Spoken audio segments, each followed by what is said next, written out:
knowledge and also fun activities. And this will be helpful to prepare for upcoming hackathon as well. So to continue the session, I invite the summary leader.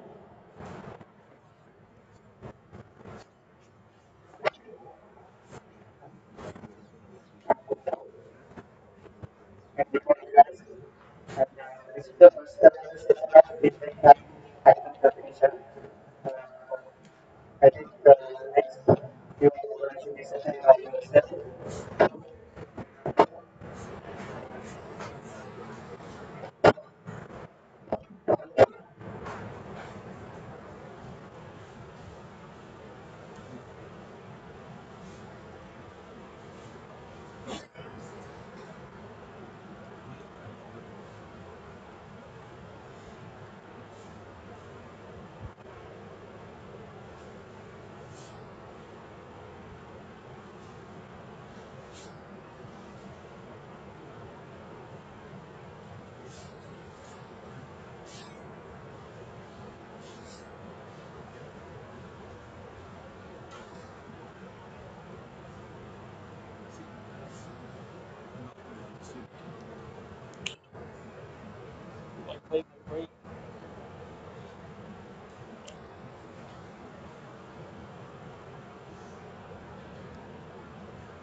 We have substantive motivation and using of material and the information of Sri Lanka. And this is the first time in Sri Lanka, Fintech hackathon about financial technologies is organized. And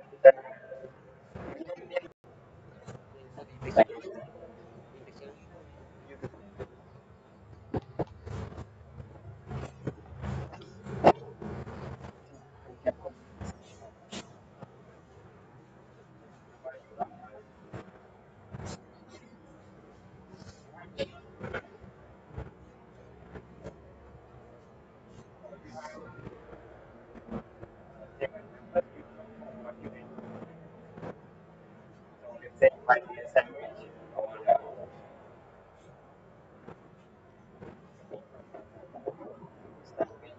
or rice or something. That's good. So when we do all we have something called outside. Outside. This is something. So what outside because outside this kind of things currently how or something like that. So if you know what the food technology what it is, we have used before. And we have used in other disciplines like chemistry, physics, and other engineering disciplines might be mechanical, chemical, or something else, even management, advertisement. We use this in food technology. Let me give an example. Uh, let's say instant noodles. What instant noodles is basically powder, then become noodles, then cutting and logistics, advertising and everything. So as a marketer, you want to get something what we get here, instant noodles, but for seconds, this good product they can make lot of money. It means they can go to other cities for them also that's very easy, but they can do within 2 minutes. Why technology made it easy? So same thing I can apply fintech. What fintech is? Finance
market share in the organization, right?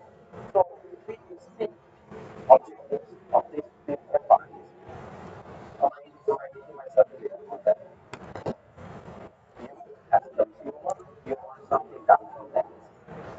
You want to be able to put your money in there, your extra money. When you want money, you should be able to use it for payments and transactions. When you want money, you should be able to get a loan, right? You expect certain things from them. They come to your way to that, and you have to give these services. That's a different person. How easily can I use my work? How much better can I use my work? You are the CEO. You are the board of directors. You are the shareholders. You want to be public. You want to be market share. You want to be the language. Right? Now, I, I want your money. Move yourself to this open house. Pick your people. And think what are the problems that you face right now in that context. Try to put yourself in that role. Does that sound okay? Yeah. You need to utilize three rules. Right?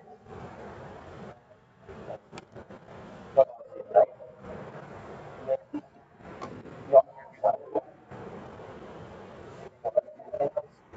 moving obviously, that's you are that's what is the difference in below time, right? And when you shift, yeah, and then we'll put you in, assume you are after, right?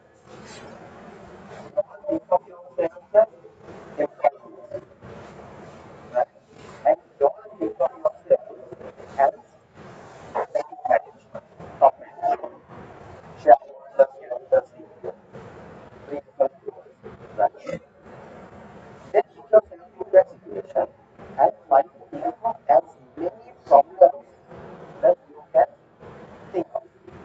I know it's not easy. I think for you to think of yourself in order to that you never think. But try your best. You help you try your best. Because when you have this perspective, a lot of things differ, a lot of things change. Right? So we are talking about consumers, just to explain here. Consumers can be individuals like you and me, who are just normal people. It can be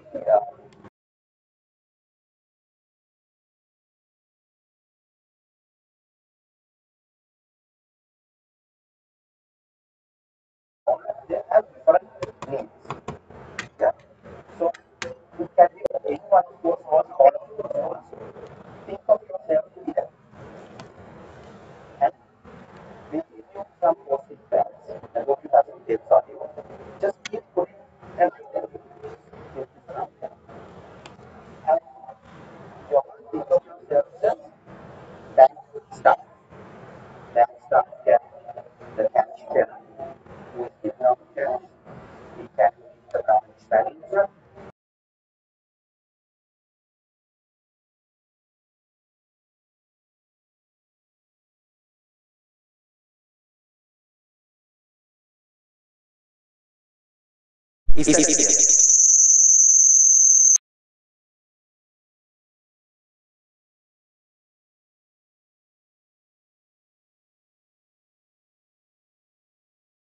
Want from the bank and what are the problems that I have in doing that. So you're like the big people in the bank now. I'm running the bank. Don't think of solutions, don't think of anything like that. Just what are the problems that I have. I understand it's a little difficult because you all have not been or worked in a bank, but just try to put yourself in the situation and we'll help you along. Yeah. So you have post-it pads. Just write one idea per post-it pad. If you have 2 ideas, it will be 2 post-it pads. 3 ideas, 3 post-it pads. Post-its. Yeah. Shall we take about 15-20 minutes? 15 minutes?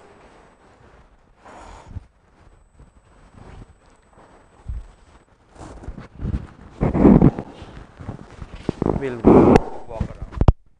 And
Shall we start?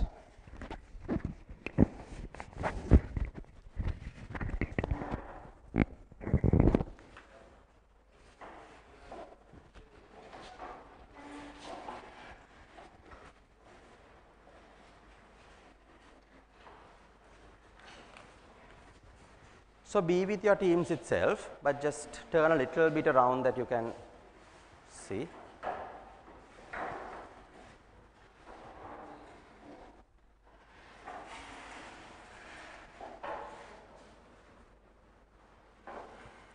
Very good. Just turn a bit around.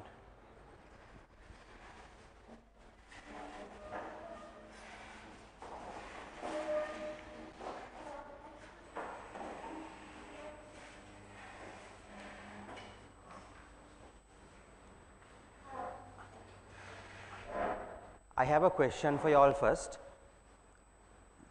Very odd question coming from a person who's been in a bank. Do we need banks? Your honest answer. Do we need banks? Yes or no? Yes. Why? Sorry? Depends. Okay. Right. Okay.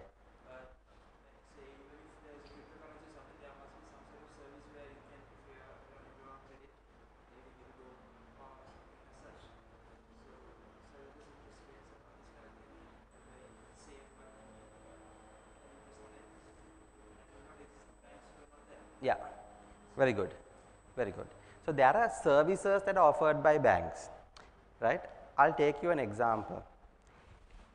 You see this beautiful car, right?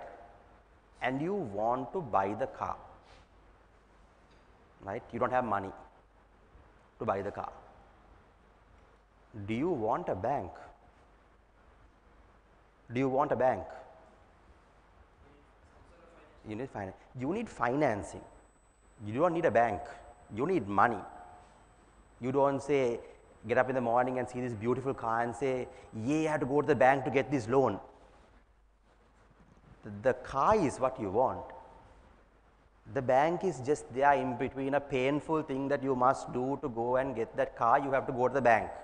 Convince that branch manager or that bank that you are good enough to get money to get the loan. It's a very problematic and painful part of getting the car. The car is what you want. Is that clear? So, there is a service offered by the bank which is important, but you don't want the bank. That service can be given in different ways. Banks have traditionally owned that space, saying, you want a loan, come to the bank, and that's all we know. Is there a different way of doing it? Leasing. Again, some financial institution created a product called leasing. Somebody created a product called vehicle loan. Somebody created a product called personal loan, housing loan. These are all things that somebody created. But is there a better way to do it? Is there a faster way? Is it an easier way? Because remember, when you want to buy that car, you see this beautiful car, the car is what you want. The shorter it gets for you to get that car, the better it is. Right? So that's why I want you all to just challenge beyond the current. Right? So you guys are the next generation of all this. And you must not get confined into the legacy problems created by somebody else.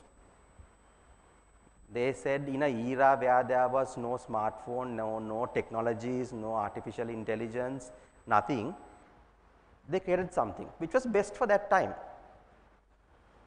Is there something better today?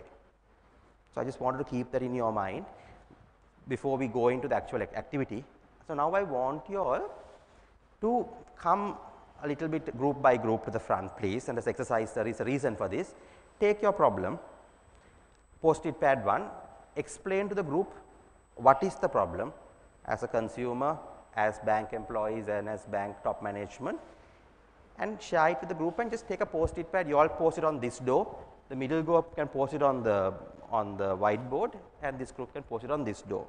We keep put in a way that we can open the door also, but we'll put it. Can you all come as a group? Come as a group, so that nobody is going to feel shy. As a group, you all come.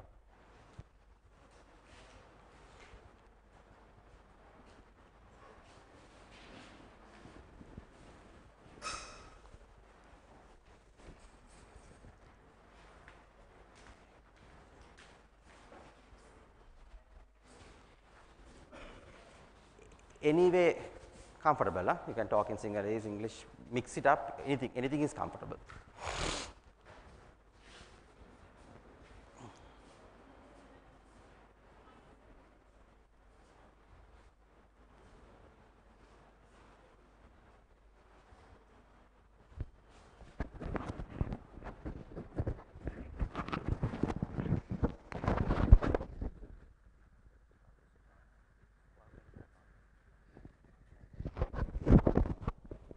Okay, just pick one. Go for it. Kya මොනවද තියෙන එකක්?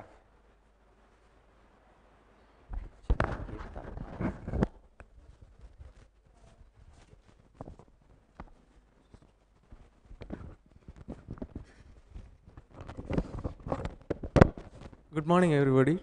Yeah, our problem is basically when we go to like websites like wow.lk, takas.lk, some banks, some banks, they give extensive discounts for their customers. Then what as consumers we feel if we can get that, if we can deal with that bank, we can get that discount. I mean, for an example, then if we want to buy some like a laptop or something, then we can get a discount like about 5,000 to 10,000 discount. And if we are dealing with that another bank, then we miss that discount. Now our problem is then we like the bank that we are dealing with is bank that we are dealing with can accommodate with that website or that partner and make that discount for us also, then it will be more helpful for the customers. So that's the problem. Yeah. Anything else?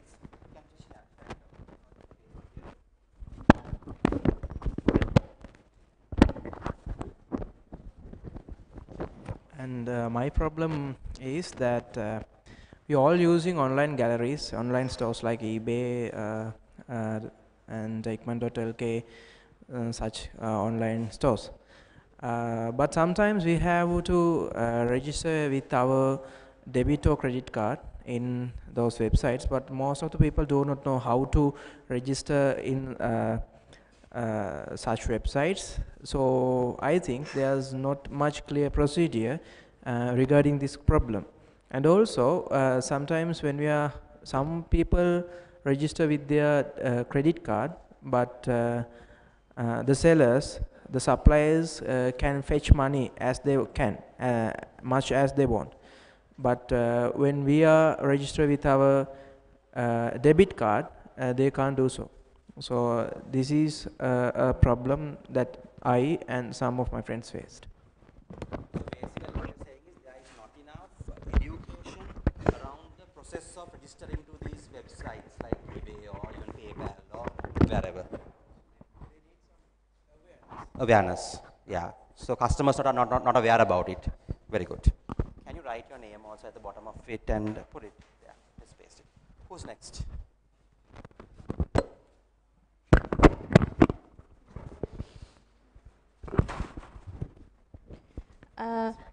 Another question was, when we are going to open a savings account in a bank, there might be different kind of banks, such as for savings banks, there are some different. For example, in people banks, there might be Yes, Vanita, Vasana, and likewise those. So the interest is different for all those. So the consumer gets sometimes complex. What is these differences based on the interest rates? And sometimes in after a year ago, this interest rate is different. So opening an account is sometimes a time consuming in some banks, and also transferring money is sometimes consuming, and when you want to close a bank account, it also takes some more time. They want that mandate and everything, so it's not easy for in the consumer side. It takes time. So when the customer wants their money, it seems like it's not their money at all. It's like bank's money. So then the customer gets really angry. So that type of procedure needs to be changed, I think. So I think you had 4 points. If you don't mind, can you put it into 4 post-its? You said one is that banks are offering different interest rates, right? Different services. And for you as a customer, it's difficult for you to know and choose. Yeah, that's one. Time to open an account is too long. Doing transactions is difficult. And closing an account is difficult. 4 points. Put as 4 post-it pads. Very good.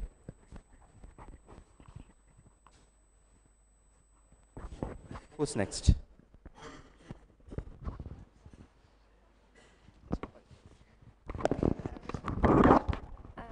Another problem was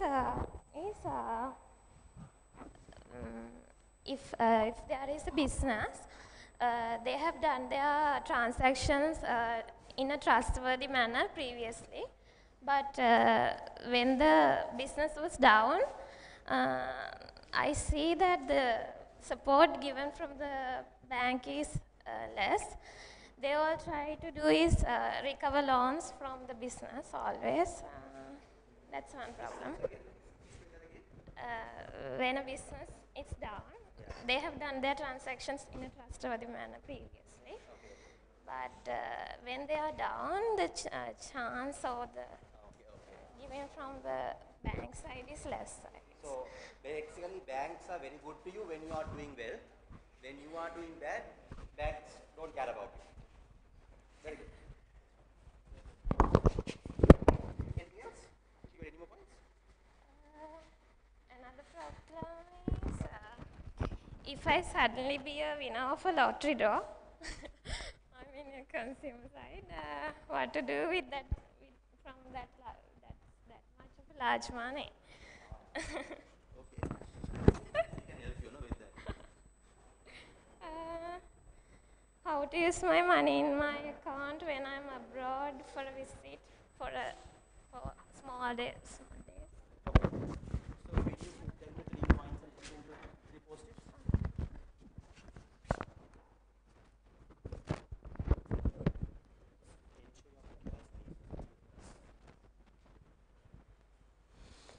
When doing businesses, current account holders have some issues when they have not the balance. They have to ask for loans, and they don't know they don't get an update about their cash they have in their current account. They always have to go to the bank and query about that sometimes.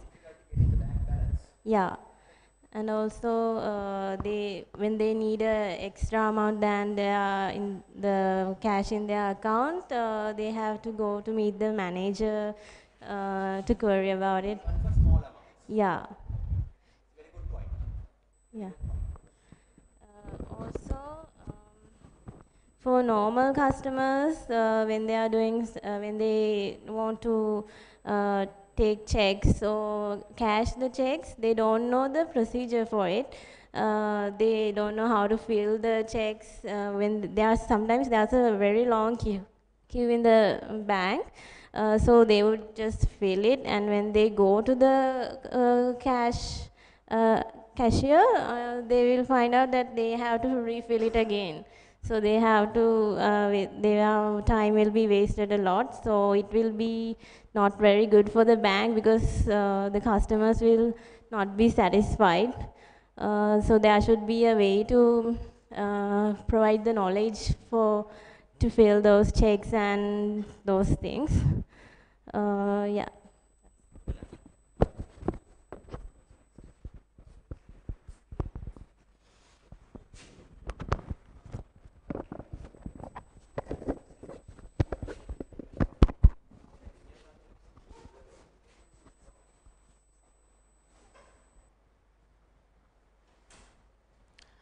Banks provide a facility called e-banking or internet banking, but most of the consumers not having enough knowledge about this facility, and they thought this is a very difficult process, and I think they should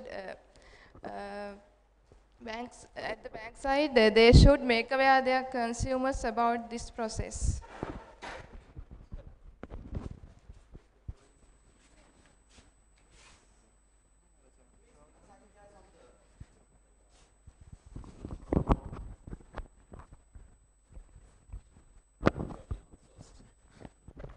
Yeah, one another problem that is the now the world is like the e-commerce is moving to like social media buy buttons like it's like it's becoming the new trend now.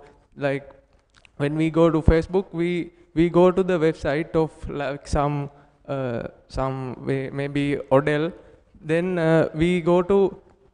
we can buy itself in the social media website, social media page, web page. Now in Sri Lanka, I don't see that trend yet, and we can develop that trend with the like in some other countries. Then when we go to a dress shop or something, then from their social media website like Facebook, we can buy from in the website itself, in the social media website itself, like not wasting time to log into the main website. We can just buy in the social media like web page. Okay, thank you.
So these days banks have more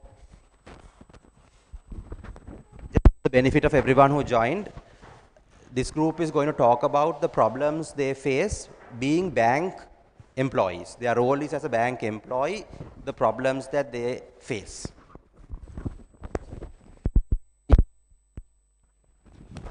So these days banks have more automation.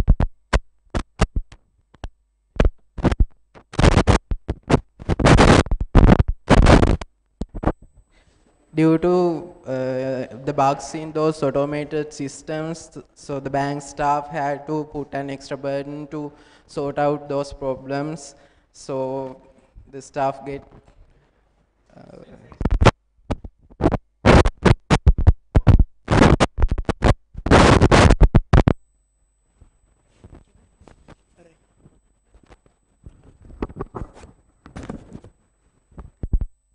Uh, when we consider about a bank, customers visit the bank daily, and when customers visit the banks, before doing certain transactions, they meet employees and they ask many problems about the transactions and how to create accounts and how to take loans and this and that, so many problems. So when we take the problems, most of them are frequently asked problems by them repeatedly. So they have to face so many inconvenience because they have to repeat the same thing always. So we highlighted it as a problem.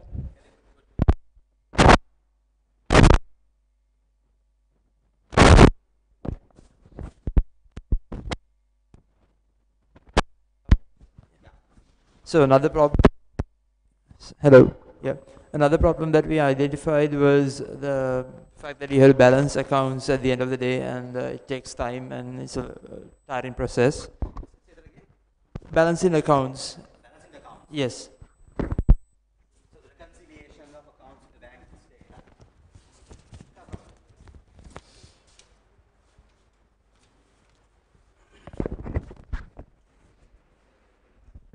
Also, something that we identified is some transactions and some operations that happen are automated, but they also have to be put down manually sometimes in the books to, because of methods and standards that are maintained by the bank. So that is again hassle. Very good. Also, then managing rosters of people who working at counters and stuff, because sometimes when there are long queues, how to facilitate for that. Maybe some people might have to work without having their lunch and all of that. So if there's a They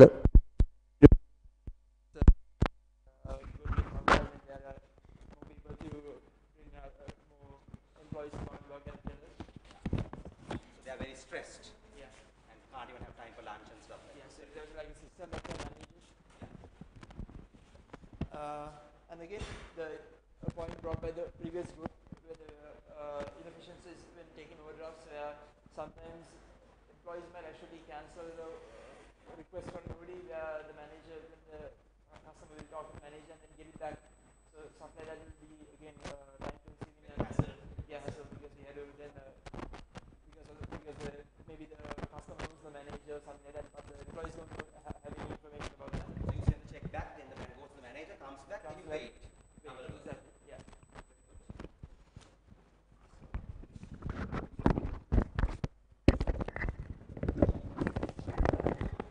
Another problem we found was that the lack of knowledge of the customers about the automated services such as the e-banking and those things, and even the ATM machines and the cash depositing machines, they don't have knowledge.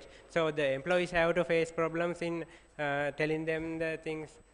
The queries and the FAQs and all that problem. Yeah. Anyone else?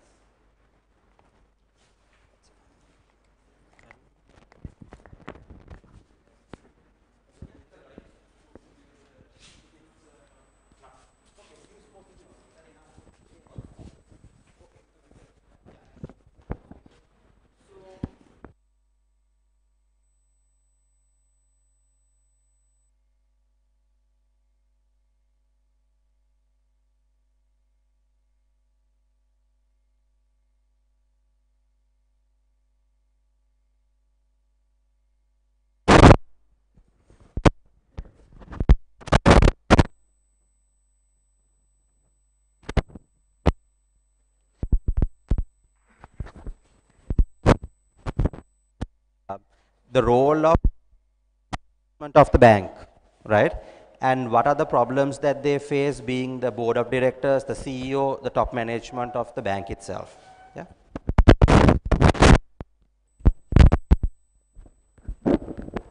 Basically, as a director or CEO of the managerial level, the main thing is cost cutting.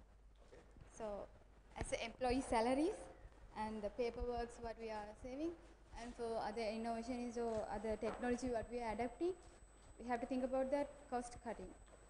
So cost is a big problem for you. Yes. And the thing is, roll the money inside the bank. Sorry? Roll the money inside the bank. Okay. I don't want to lose the money outside or for other things. So if a customer comes, I expect that he again have to invest that as he withdraw something, okay. have to invest You don't want in the other customers to way. take the money out of the bank. Yes.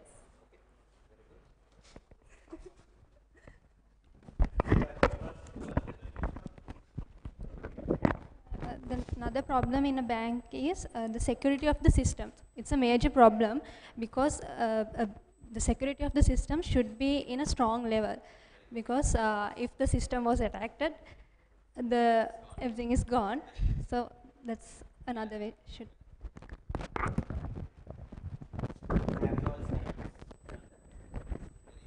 In here, my question is actually adapt with the banking managers. In banking services, we have expend most cost for the documentation, such as papers and other things. Actually, it may be a huge question for the customers and the banking services also. And the cost of the security is another question. We have to prove the security of the banking services and the customers, but to prove the security, we have expend much money. In my case, I believe cloud sources or and automation machines, we can prove the security and the documentation services. Yeah. Security is expensive. So, yeah. You have to get secure, but security is very expensive to do. That's the balance. So something automation systems or something sensors or any other automation system may be help further reduce the cost. That's my sense.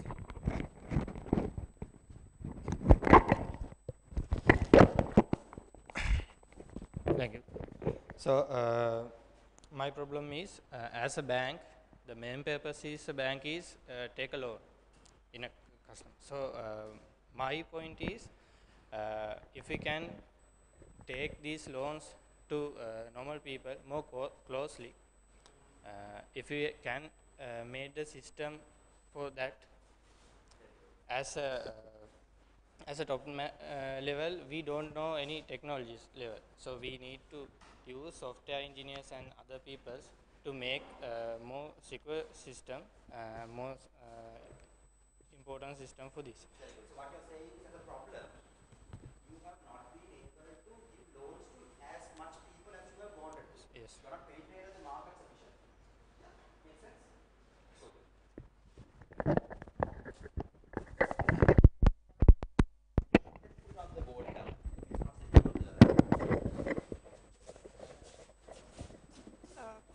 As a manager, they should have long-term vision. As this society is highly moving with technology, new technology trends, so there should be any kind of long-term innovation to accept the new technology trends. So therefore, they can, when Sri Lankan customers are accepting that technology, they can just simply give their solution to the entire customer. So they can be the leader of the market. You want your bank to be a leader in technology. Yeah, to be, for example, now upcoming trend is chatbots. So for my knowledge, I think Kagis has implemented a chatbot, then Sampath is going to implement a chatbot. So therefore, the rest of other banks should go with their then as a manager, so usually they are dealing with numbers, so they have to increase their numbers, they have to expand their customer base. For that, from my experience, I have seen if differently able people, they can't do their services alone. For if if you can produce your checks or that banking receipts like in braille codes or likewise, they can do it alone. Likewise for the disabled. So usually banking people are targeting only for normal people. So if we can move for another one, that would be. So and another thing is, manager is also a customer because he is also having a bank account. So when he is using his banking services, so usually managers are really busy people, not like customers. So they have to think from the manager perspective and also the customer perspective to reduce transaction time, because later day standing in the queue is make it time consuming, but now mobile app is also time consuming. So we have to move another fast mechanism to reduce even fast than what we have yeah. right now. You want that? Take it up on the. Who's next? All done. Okay.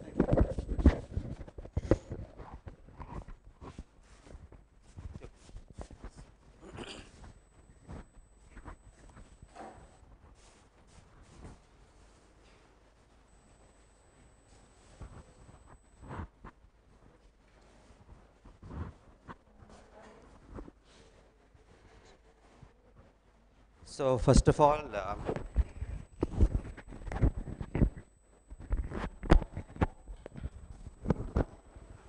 very, very impressive. I think you all nailed it. You all got the idea very, very clearly. You all got the concept very well. Just to put things into perspective, what is digital transformation all about? There are three facets to digital transformation, right? The first is, how do you enhance customer experience? We are not in the service era. We are in the era of experience. How do you transform your experience? The problems you spoke about are real problems to you as a consumer. Solving those problems changes or enhances the experience of you as a consumer. Where the experience is very good, you will be loyal to that bank, to that organization. I don't want to use the word bank, loyal to the person who provides you that service, right? So where the customer experience is good. So that's what you all were talking about. The second thing was, you all were talking about the employee's perspective. When you have a really good processor systems in place, you are efficient. Your operating model is good, right? When you do that, things take place very fast. Customers get served faster. What the bank management wanted, the cost goes down, right? And very importantly, you, the employees, are happy. So when you tick all those buttons that you all spoke about, as employees, the organization is a more vibrant and healthy organization. So that's the operating model part. The third part is about business models, right? Now, you as the top management want certain things. Now, I'll tell you, banks have evolved very little over the last 100+ years. They got used to their, okay, we give you an account, we give you a loan, we encash your currency for you, but nobody has really changed the market. You are familiar with the word disrupt, right? Where you just radically just change it. Nobody's disrupted the market in, and where the things you all are thinking about, can you just radically change the market? That's about changing business models. I'll just say one thing before I hand it over to Dylan. You know, banks look very complicated and very fancy, but you know, banks just are about three different things to really simplify banking for you, right? How do banks make money? Just three things, right? They take money from one person and give money to another person and have a in-between cut. Simple as that. That is interest-based income. Second thing is, you come to the bank to encash dollars, right? They will take it from you for 150 They will sell to somebody else for 152 or 153. They will make money in the middle, foreign exchange income. Two things. Third thing is, you come and you say, I want a draft, a pay order, some service. They'll charge you a commission for it. Those are the three ways that banks make money. Therein lies the opportunity for you to disrupt this industry. Because everything else is what you spoke about, the problems that you face as consumers, as employees and as management, you can disrupt. Ilan will speak a little bit more of some of the more emerging and disruptive technologies, yeah, which will put things into perspective for you. So, let me hand it over to Ilan.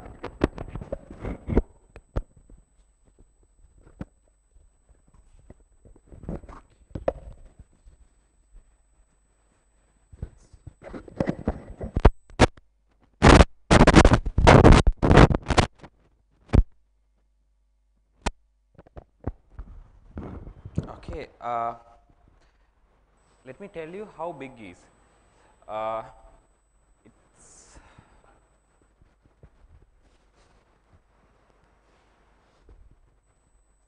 It's globally, it's $13 trillion US dollars, and it's the worth of total financial industry globally, and 17% of global GDP. Our GDP is 76 billion USD, Sri Lanka, and it's what we have invested on fintech, what we have touched with fintech is less than 1%, means $130 billion, means a lot more to invest and do. It's, you can enroll and you can get that money if you are that much smart enough to touch that. And in banking process, 30% of staff is compliance and operations. Apart from sales and marketing and other teams, 30% operational, means Bank of America and Bank of America is doing experiment. They are trying to automate these compliance and operationals. Operational means those who fill in data entry, and a lot of back office processes. You can automate these things.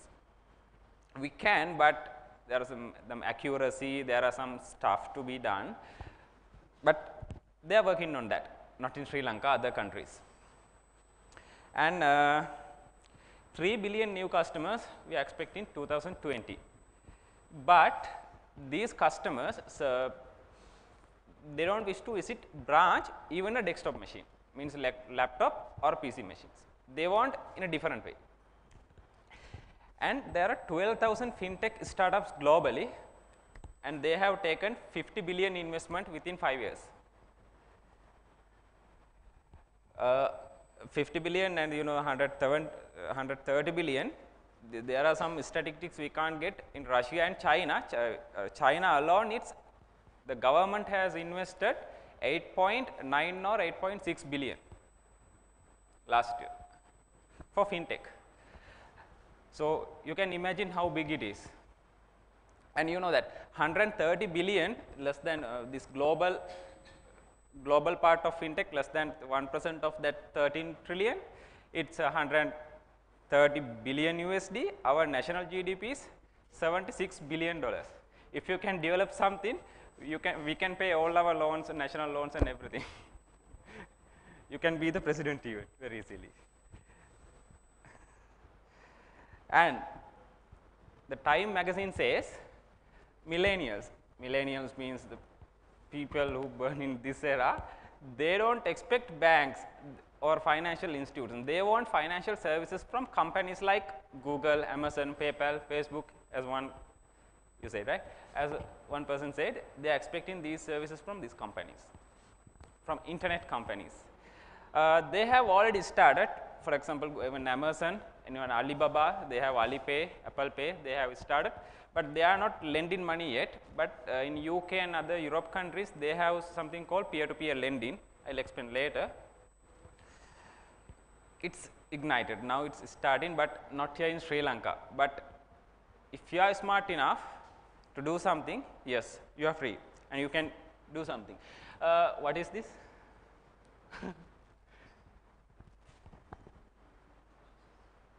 I think you know that. It's very familiar. It's Dutch Hospital near Colombo Fort.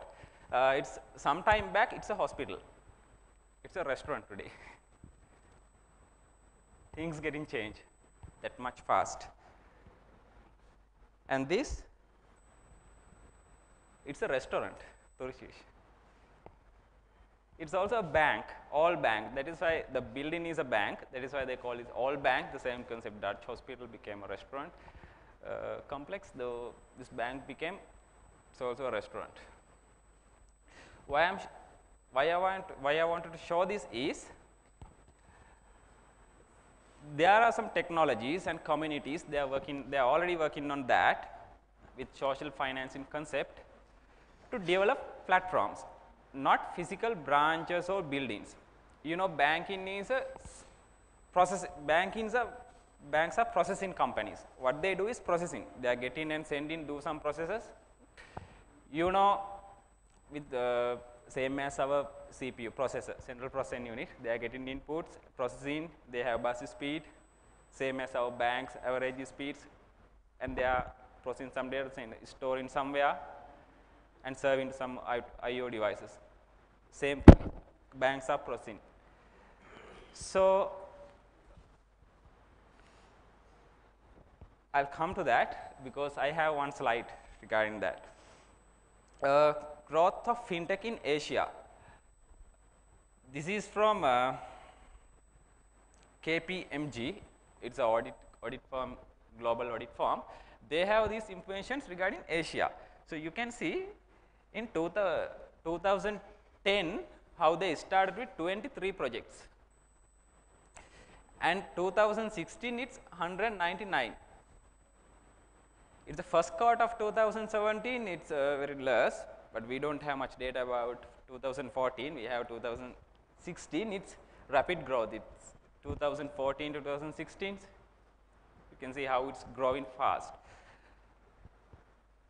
And in New York, they have, so their market is, financial market is 7.5 billion, not finance, fintech. And their investment is 1.9 billion. Their fintech staff is 57,000. You can see some stats. And the closest country, and Singapore, it's 0.9 billion. They have invested 50 million only. But it means they can invest more because they have market size. For if I get the top one 7.5 billion, but invested 1.9 billion means they can spend another around 6 billion. But they don't have much startup to invest. You know, when you go through Google, you can find a lot of investing communities. So they are looking for new ideas and startups to invest. If you are coming up with the finance fintech startup, getting an investment, the possibility to get an investment is really high.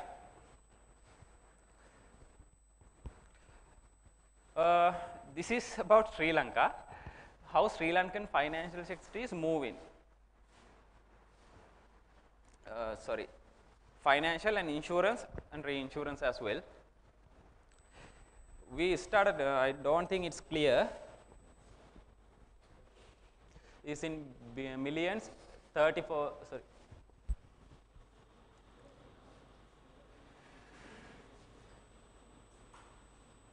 The first one around 34,000 millions, close 2010, and its increase when it comes to 2015, 47,000 million.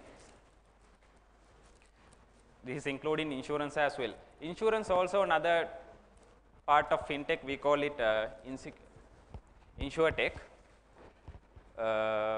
But in some countries they are working together, very close. Insure and fintech. But if, let's say if you have, when you think about the consumer perspective, with your mobile app you are using banking app same as you are using other apps as well.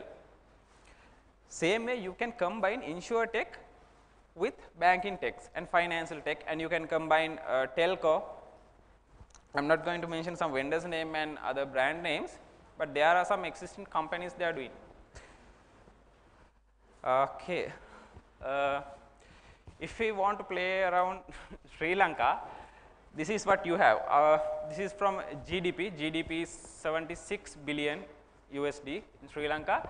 80% of Sri Lankan GDP is for consumptions. Consumptions means mostly payments. You buy breads, chocolates, this Milo, and your utility bills, everything's your consumptions. You are making payments.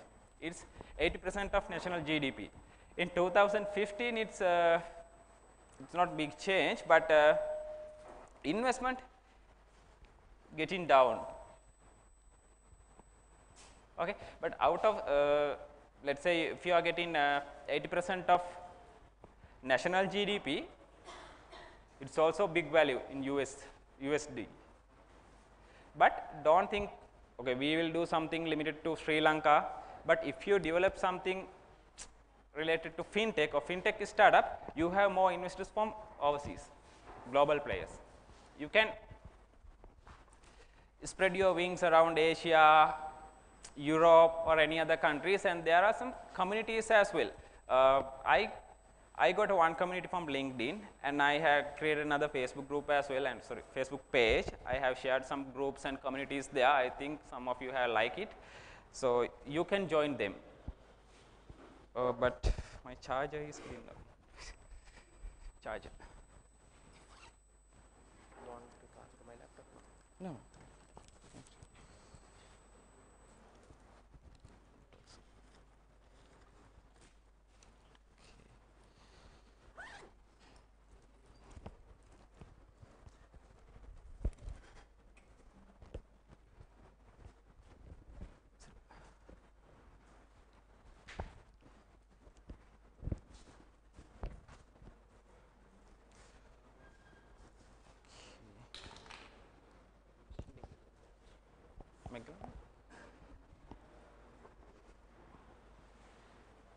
Okay.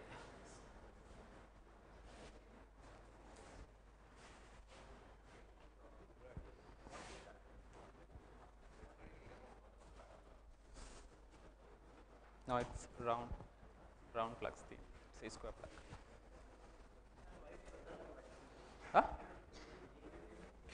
Okay. This is the investment in Asia Pacific and Europe. You better consider the Asia Pacific.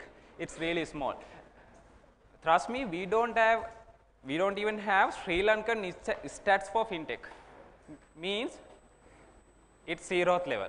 No one has invested on fintech much. Okay. Sure. No one has invested. Means we don't have even stats. But in United States, they are spending lot. You saw that in New York only they are spending around 7.6 or 7.9. In California is the next one, they are spending lot. But Sri Lanka, Asia, except China, India, this part is spending very less. Okay, something has changed. Let's say a company like BMW, they started 1916 and they are staff is 116,000. Their market capital is 53 billion. But a company like Uber, they started 2009, their employees 7,000, but their market capital is 60 billion. Okay, what is the largest taxi service in Sri Lanka? World? Uber? No. No. Yeah. And Facebook, yeah, 12,000, they are 315 billion. Means if you are starting a fintech company or a tech startup, you might have 3-4 members, but you can start billion-dollar company. And let me give you one example. You know Stripe? Yeah, Stripe is a payment solution company in US. They started with 2 people, 2 cousins. So one cousin is working part-time, one is university student, I think first year. So the younger one was thinking, we have PayPal, but it's charged around 4% plus tax for each transaction. why can't we develop a system without charging transaction percentage, we will charge subscriptions wise or something similar. They were thinking how to develop. So, they work on that as a startup, they got funded, invested. Now it is almost close to PayPal. I do not remember the exact value worth, but they are a big company. They started with 2 people. Until they grow, they had only 2 to 4 members only. Okay. I think this is very familiar term with you, SOA. Am I correct? Can one of you tell me what SOA is? Yeah, service oriented architecture. So, at the beginning we mentioned a name called banking as a service. Okay. There are some terms called service oriented platform as a service, and some companies, for example, telco companies, they give their services with APIs. This architecture is very familiar with you. I do not have to explain, I think. Okay. This is first, second, third or final years. You? Final year? Third year? Okay, at least you know how web service is working. No one else. Okay. With service oriented architecture, all organizations, they write libraries with their services, what they have internally. For example, okay, I will get a bank. Bank might have A, B, C, D services. So, bank is a processing organization. They can write these, how to do these services into libraries. They might use different technologies and protocols, but they are writing services, libraries. So, they can expose these libraries as services using SOA. Some companies using OA as well, web oriented architecture, but with banking as a service, they have chosen SOA. Most of them are, if you are testing web services like this open source repository called openbanking.org, they are using OpenWSDL. You can try out that. You can create virtual bank there. You can subscribe to the API freely. They do not charge, it is open source repository. You can create a bank, under bank, you can create a branch, under branch, you can create services. And you can define even roles, manager, but everything virtual, means objects in memory. If you are familiar with object oriented concept, you can create a bank class, under bank class, branch class. Likewise, you can define different services. They have all standard services there, the globally accepted services.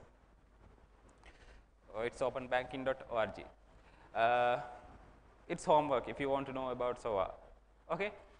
What I am going to tell you is this banking as a service. This is, if you know the SOA, if you know what bank does as a, what customer want, what management want, what head of banks, the big kids, what they want. So, what you have to do, write them as libraries. That's banking API. So, exposing them through technologies. So, as simple as that. Any question regarding that? No? Okay. So, assume how many of you have used Google APIs? Use? No one? Put hands in. If you have used. You have used? You two only? You? Any other APIs, let us say Google API or MSN API or even Facebook, they do have API now. Anyone? No? You have? You have? Who else? Okay. They do have public APIs. For example, if you are developing an application and you want let them to log in through Facebook, then you can use Facebook identity API. You can let them to log in using Facebook. Same as Google. same as LinkedIn, Twitter, all they have. And even PayPal, they do have. Any of you have used PayPal API for any of application development? No. Okay, try it, it's free, they don't charge you. Let's say a bank you can use as a API. Deposits, money transferring, and lending money, and what else bank does? Leasing, or almost everything you have as a API. If you have a API, can't you get them and develop a mobile application? Let's say you are developing mobile application, give me example, selling buns or something, or breads. So you want some services, you want to charge from your customers for your breads. Okay, so if customers want to pay through their through their banking account to your account, they want to pay in some way, but you have already developed an application to sell breads. What you can do is you can integrate banking API with your application, and you can charge from your customers. Then they can charge, so they can pay their saving account to your bank account. They can transfer. It's a different subject how it works, but you can use API. And not only that, in one question I heard, people wants to use banking with Facebook. Yes, you can do, because you know if you have used Facebook API, you have auth 2 authentication, auth 2. Then you can let users to log into your system using auth 2. I assume you know what auth is, right? You know, okay. You all know, right? Next, if you have auth 2, if they can log into your systems and authenticate their identity, you can let them to use their bank using banking APIs. Okay.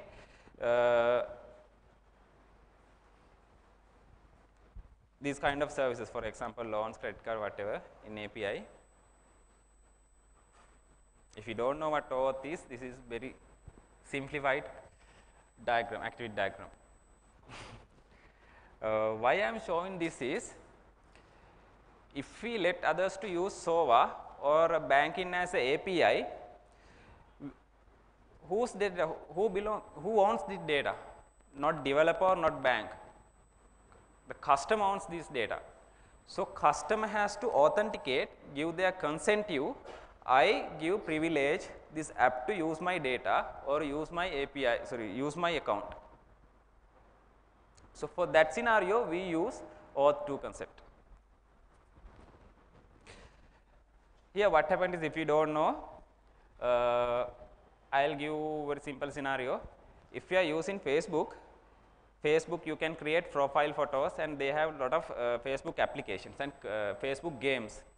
Once you log into Facebook games or different third party applications, it's asking, it's redirecting again to Facebook login or authentication page, and it's pop-up message saying this application, this gaming application wants to use your Facebook profile information, allow or no, discard it or cancel it. Once you click allow button, so it's get authentication, Facebook send this give token to this application saying, okay, customer gave their customer user gave their consent to you, you can access API and relevant data. It's had several limitations, but you can get. That's the concept. Okay, this is auth. If you auth 2 in very, very simplified and simple version. If you want to know more information, Google. As simple as that. Now there is a concept. Now we developers call it auth 2. But in banks and compliance authorities, they don't use these terms called auth 2, auth 3 and open identity or anything. They use different word called directives, compliance, different terms. When I joined to NTB only, I also got to know those terms. Okay, then only I realized, okay, this is the same thing they are talking about with auth 2, but they are using different terms. There is a concept called PSD2. PSD2 means Payment Service Directives. 2 means version 2. They had PSD some time back. Now they have been from last year, I think. They have PSD2 version 2 as well. In Europe, it's the legalized protocol, but we can use it here anywhere because the same concept, same as auth 2. They are using auth 2. So what happened is, financial institutions or banks can expose their APIs and let other third parties or any other financial institutions or different systems, mobile application can access customers' informations through their API with auth 2. I will use auth 2 terms. You know how it works. For that we call PSD2, Payment Service Directive. When you are using, as app developer I am saying, if you are app developer, if you are asking customers to authenticate and let them to use their financial information with banks, you need to get their consent use, and you need to show their consent use to identity service provider. Identity service provider means the bank. If it is a nation trust bank, then nation trust bank. I will simplify it more. Let us say you are developing an Android application scenario. Okay. So with that Android application, you need your users to use their bank account, personal accounts in your application. You want to transfer their personal accounts money to different bank account. Okay. So I am the user. So once I log into phone, I can see your application, I log in.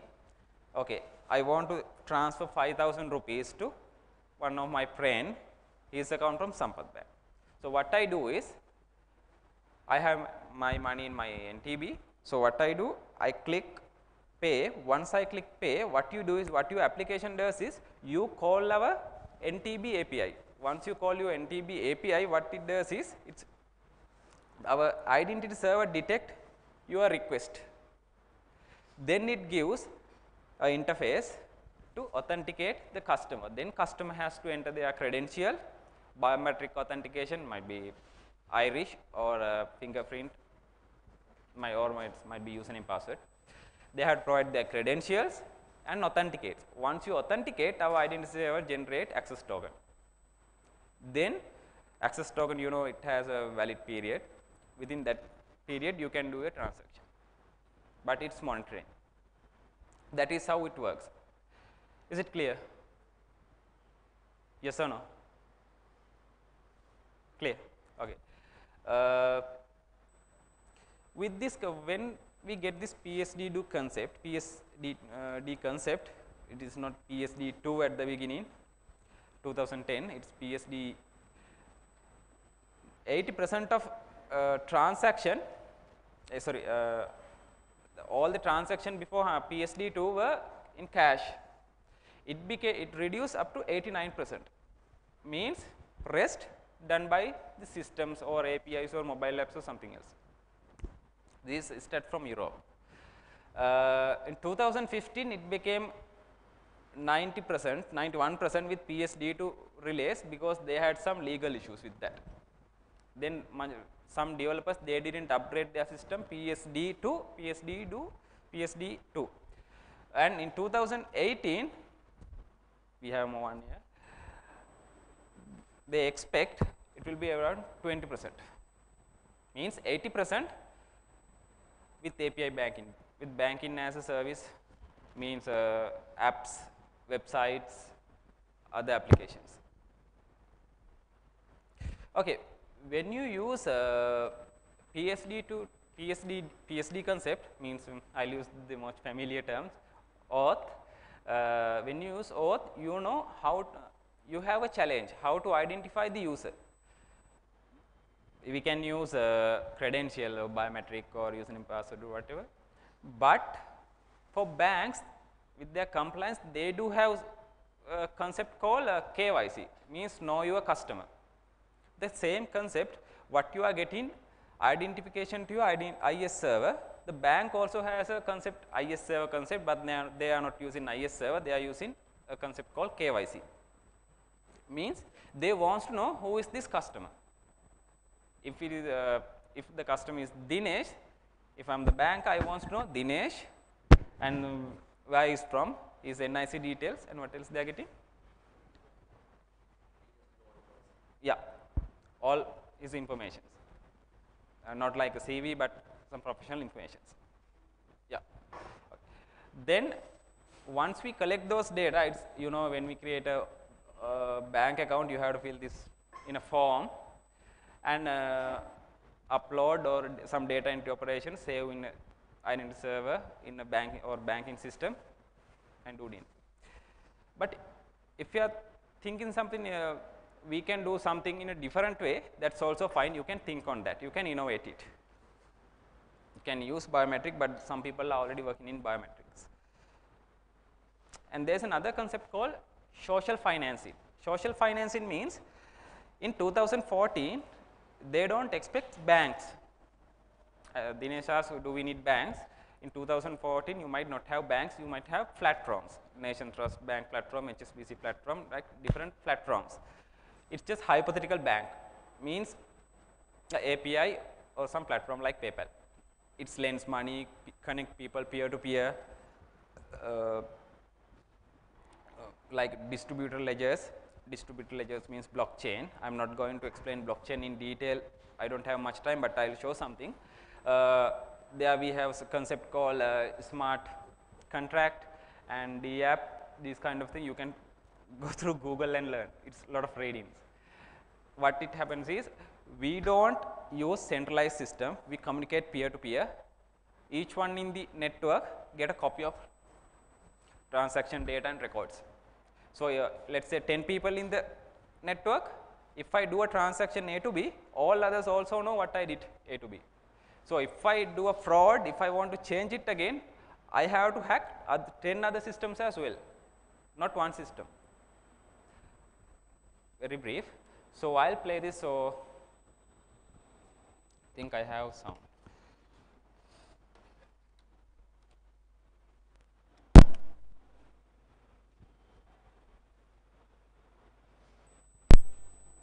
Okay.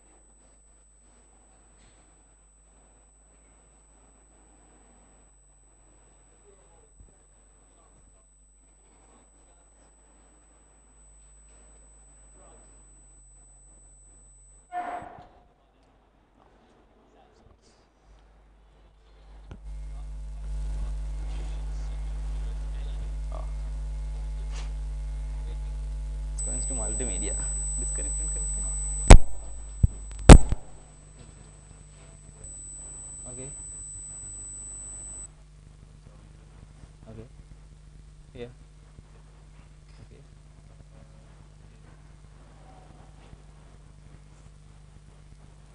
Wait a minute.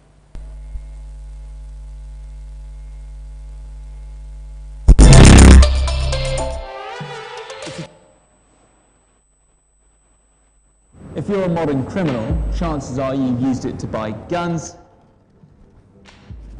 drugs, and even launder money. Sounds dodgy. But high-profile institutions such as USAID and UNICEF have a different view. They think it could be a force for good, helping the poorest people in the world.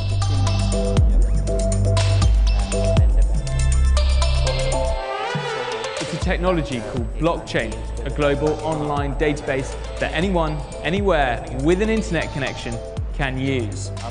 Unlike traditional databases, which are owned by central figures like banks and governments, a blockchain doesn't belong to anyone. And with an entire network looking after it, cheating the system by faking documents, transactions, and other information becomes near impossible. Here's how it works. Blockchains store information permanently across a network of personal computers.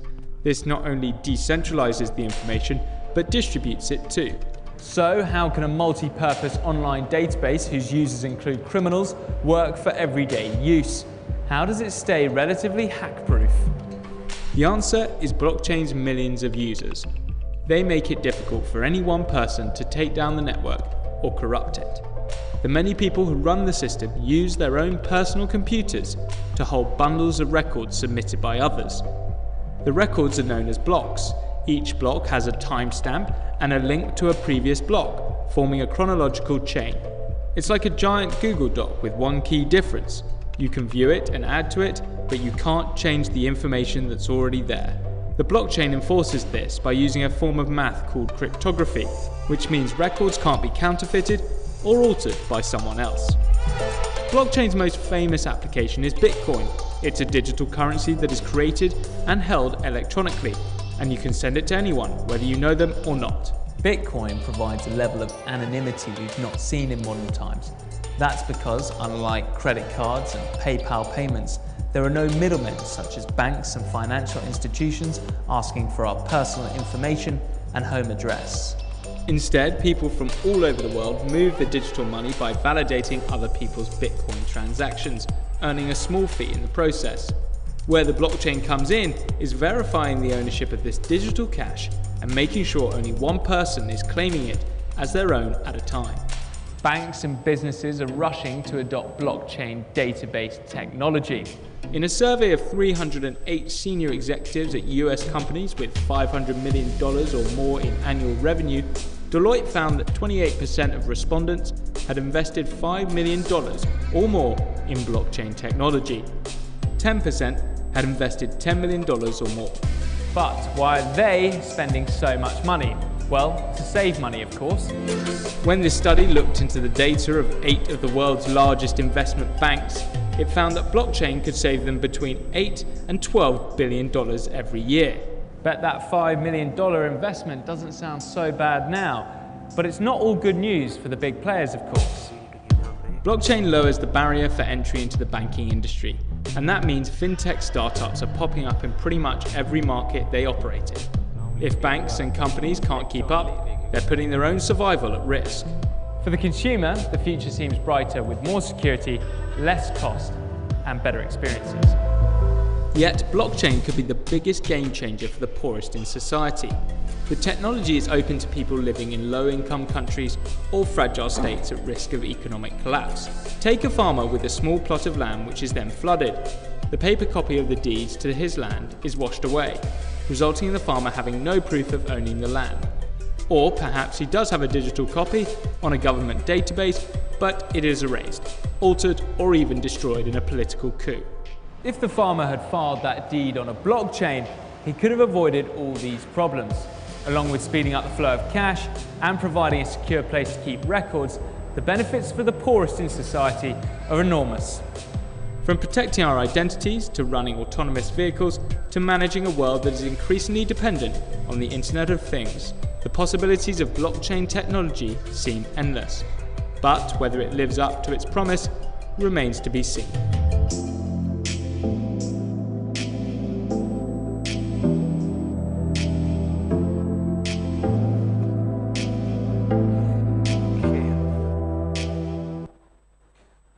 Okay.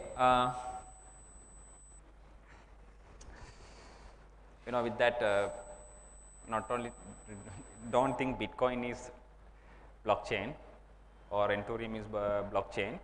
They have developed using blockchain technology. So, like assets management, contracts, you can do whatever using blockchain. It's just a technology. Okay.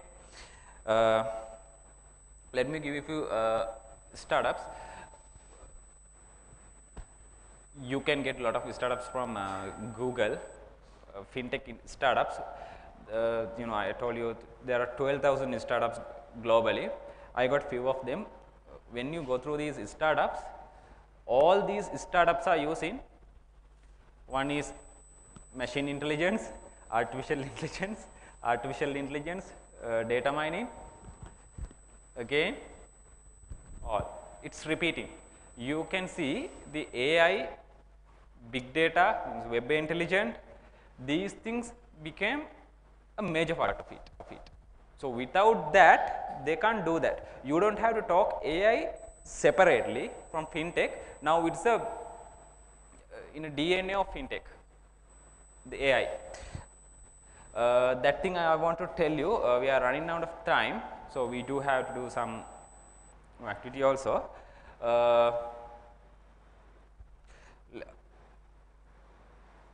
Out of these, let me tell you one startup, they are working in Sri Lanka. They are trying to, I am not going to tell their name now, they are trying to predict share market. But you know, it's a challenge. Some other companies, big players also trying to do that. They are trying to analyze Sri Lankan share market and predict share values, and share value is getting increased in December.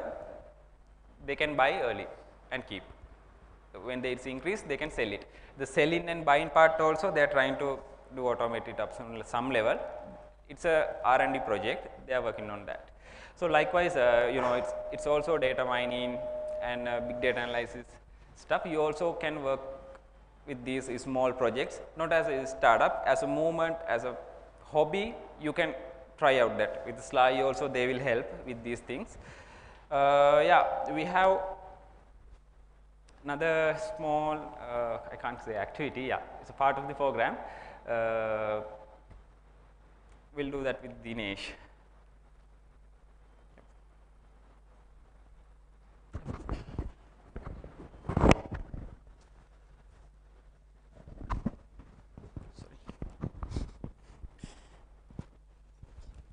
This is the battery. I don't know.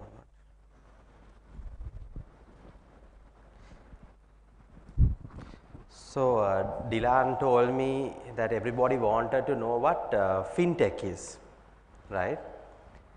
I am assuming that you already do, right? Just by looking at what you all spoke about.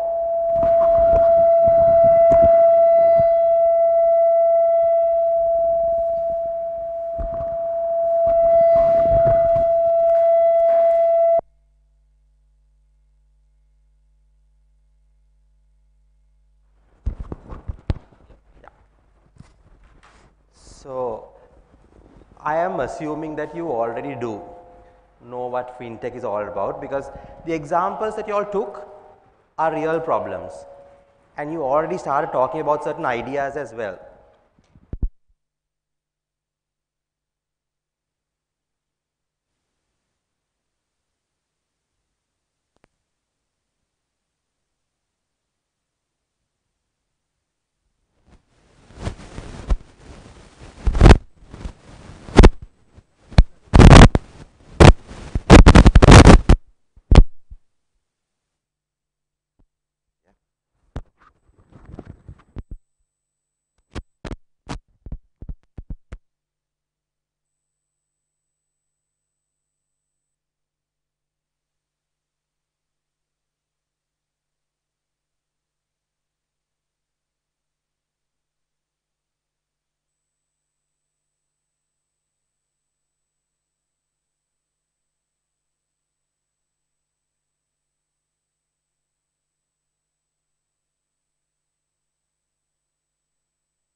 Sure.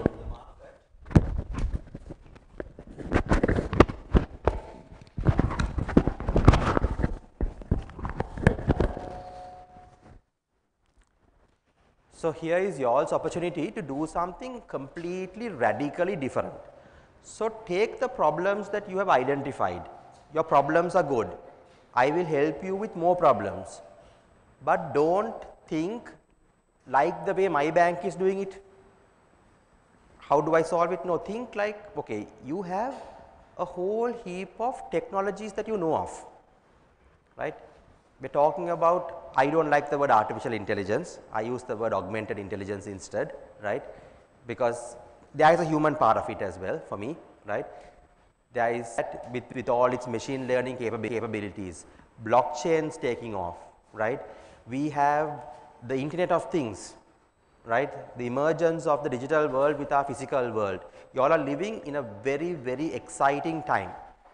People who built financial services and technologies, they did not have all that, to be fair by them.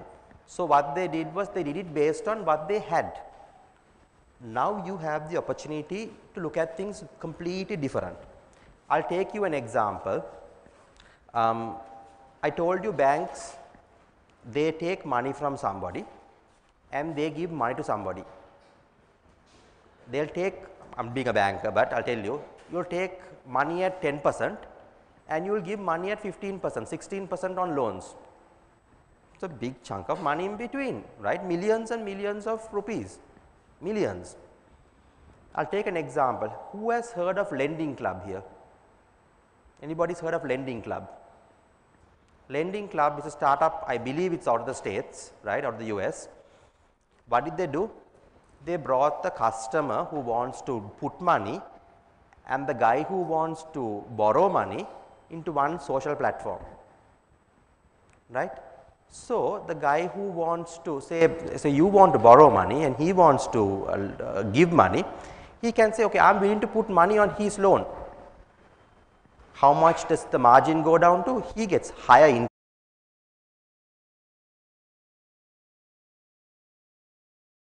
Reduces. That is a very disruptive way of looking at the bank's technology. So, somebody said, I want money in a hurry, I do not want to go to the bank and meet the branch manager. Fintechs, this is your opportunity. So, I want you all to just challenge this market completely, right. I also want to clear the air on something, right. You all may wonder, why is a banker coming and telling us to do this? Is it not going to take away their money? Isn't it going to take away their market share? Why is he coming and telling us to do our own businesses? I will tell you, at Nations Trust, we are very, very clear that the future will happen. We either enable it or we die. We strongly believe that we must enable you, because we do not see fintechs as our competition. I am telling you very clearly, we do not see fintechs as our competition. We see fintechs as our partners, and that is why we are doing this hackathon.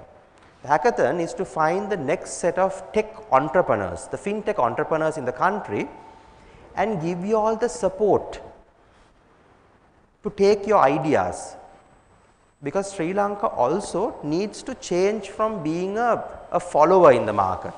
Why do we always need to follow what some other part of the world does and say, we also will do it? Why cannot we do something that shifts the market? Do we not have the intelligence inside? I think we strongly do. Technology has brought a very even playing field. Does the US have blockchain and Sri Lanka does not?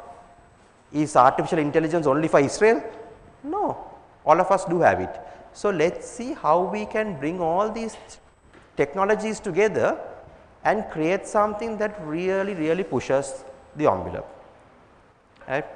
So, there are, I will leave it at that. So, what I want you all to do as a little exercise is, there are ideas up on the board. I want you all to break into groups of 4, right. That is your choice completely. You can, who you are friendly with or who you know is good or whatever, your choice. Partner up into teams of 4 and then go to the wall and say, here is a problem that I think is really worthwhile solving, and I think I can do something to solve this problem.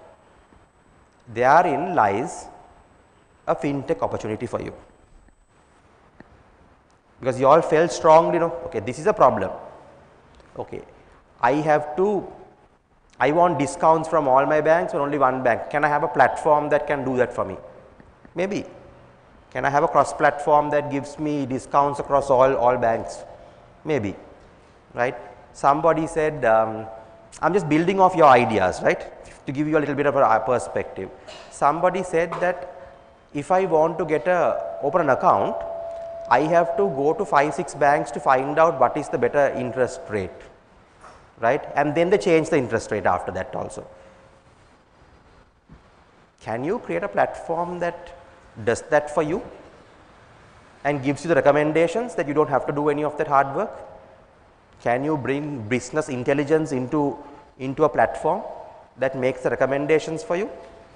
Think about it. It will save the hassle of having to do all those visits, or even if it's physical visits or digital visits, you need to do the visit. Can some engine do that for you? There are loads of opportunities like that.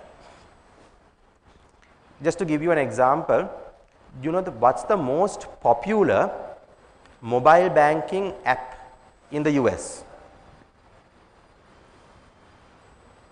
Any idea? I can tell you it's not owned by a bank. It's a software called, it's an app called Mint. Mint basically aggregates all the bank's information into one app and shows it to you.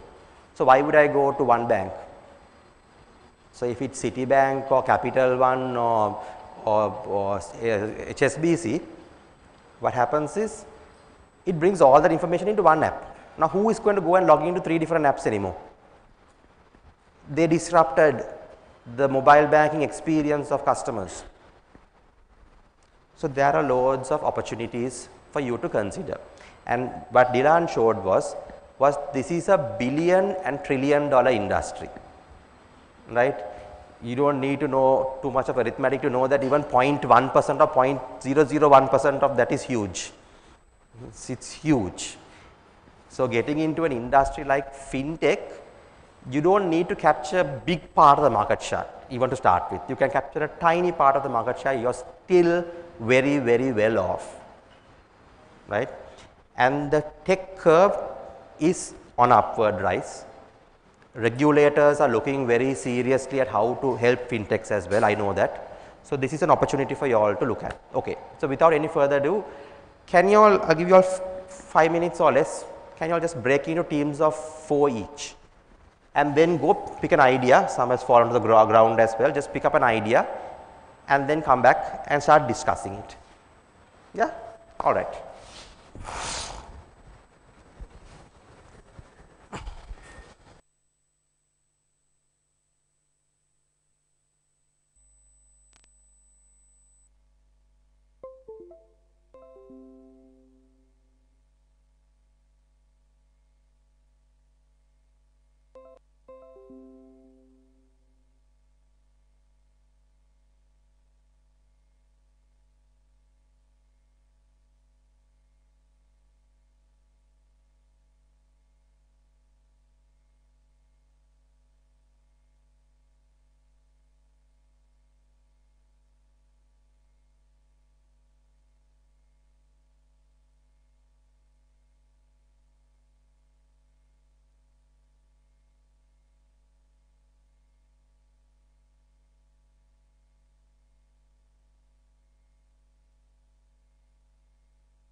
All right, guys, we have come to the end of the session.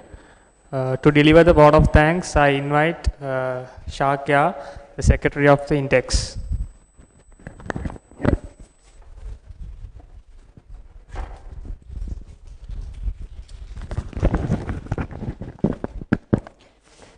Thank you, Isira.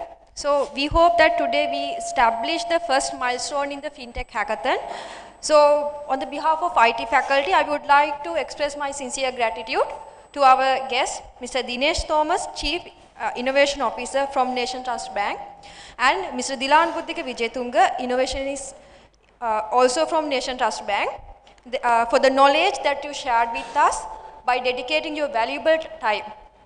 And also, I would like to express my gratitude to Dr. Lochandaka, Dr. Subha, Dr. Sagar, and Ms. Sumudu Vijayatunga for valuable guidance that you gave to us make success today. Even they are not here, we must thank them.